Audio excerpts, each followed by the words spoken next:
Hi, I'm Steve London. I'm a film and television composer from Toronto, Ontario, Canada, and I work in Los Angeles. I did the music for Chau Beyond The Lines, which was nominated for an Oscar in short documentary this year, and I'm the co-composer of the score of Born to Be Blue, the new Chet Baker anti-biopic.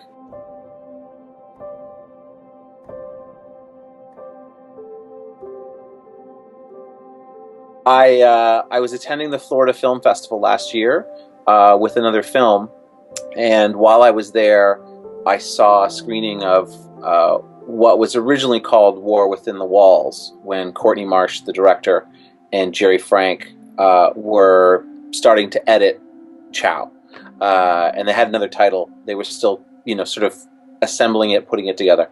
So they screened it to sort of get feedback from the audience to see if they were on the right track, and I happened to see it and was really, obviously it had a very large impact on me.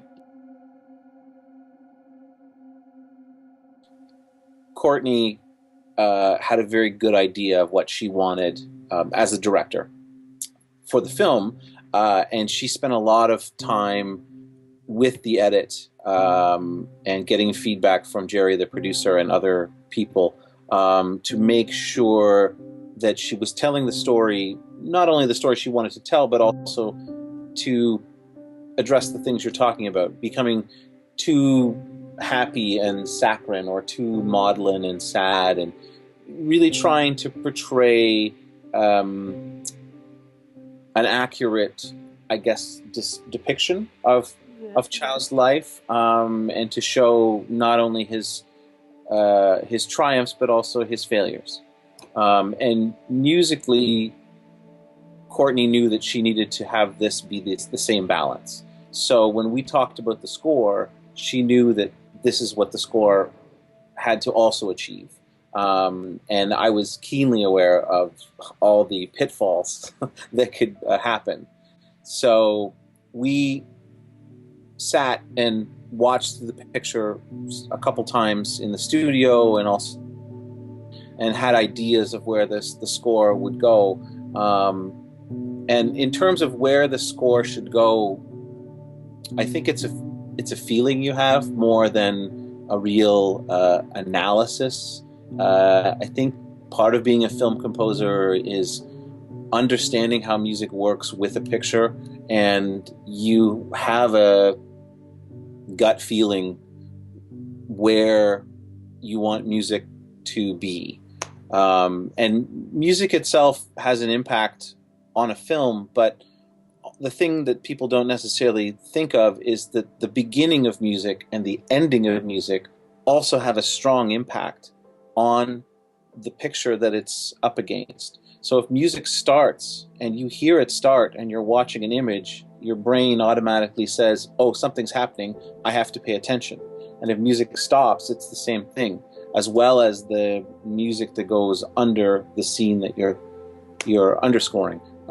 So these are all really important things that we have to remember as film composers, and this is why there's a process called spotting, where you sit with the director or the producer or the creative team and you talk about where the music's going to go, and oftentimes you'll have the luxury of being able to try different pieces of music under the picture before you have to start writing the score, and you can see and feel what the impact of the music is going to be.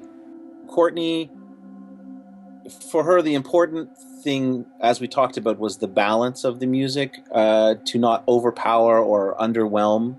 That was very important to her. And secondly, she really wanted the music to relate to Chow's, and generally his indomitable, unconquerable spirit, that he's going to do it no matter what. And the music ideally reflects some of that. I felt on top of that, because it is a story that does take place in Vietnam, that we should have, at least in a very subtle way, a nod to the Vietnamese music and culture.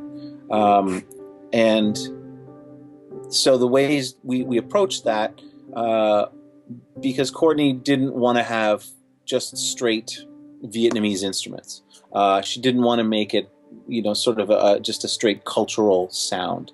So I recorded and had some recordings previously of Vietnamese ensembles and Vietnamese instruments, which I put into the workstation, and I really heavily processed them electronically. The idea of very simple melodies was also sort of inspired from how Chau paints, because Chau paints with his mouth, and he has the paintbrush in between his teeth and his lips, and he makes little tiny dabs of paint as he does his paintings. And so the idea was also that the score melodies would be that same idea, very simple single notes that overlapped and built electronically, with delay and reverb and things like this, to layer on top of each other to become a melody or a texture, or however that worked.